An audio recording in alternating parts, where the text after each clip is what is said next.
অন্তর্বর্তীকালীন সরকারের প্রধান উপদেষ্টার প্রেস সচিব শফিকুল আলম বলেছেন, শেখ হাসিনা যেভাবে তার বাবার খুনিদের খুঁজে খুঁজে দেশে এনেছে, আমরাও সেভাবে আন্দোলনের খুনিদের দেশে এনে বিচারের মুখোমুখি করব। আইনি প্রক্রিয়ায় শেখ হাসিনাকে দেশে এনে বিচার করা হবে। জুলাই বিপ্লবের আকাঙ্ক্ষার বাংলাদেশ গড়তে অন্তর্বর্তীকালীন সরকার রাষ্ট্রের সংস্কারে কাজ করছে।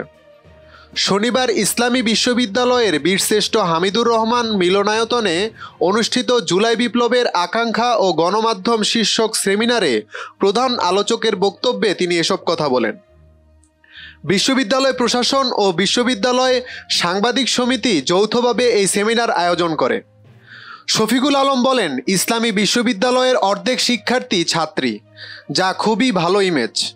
ডকুমেন্টারিতে দেখলাম আন্দোলনে মেয়েরা নেতৃত্ব দিয়েছে। এই বিশ্ববিদ্যালয় গুরুত্বপূর্ণ রোল প্লে করেছেন। এই ইমেজ বিশ্বকে জানাতে হবে। ইমেজের সঙ্গে শিক্ষার্থীদের ভবিষ্যৎ জড়িত। এই বিশ্ববিদ্যালয়ের আন্দোলনের ইতিহাস সংরক্ষণে কাজ করতে হবে। এখনও যেসব হলের নাম স্বৈরাচারের নামে রয়ে গেছে, সেগুলো শহীদদের নামে পরিবর্তন করা দরকার।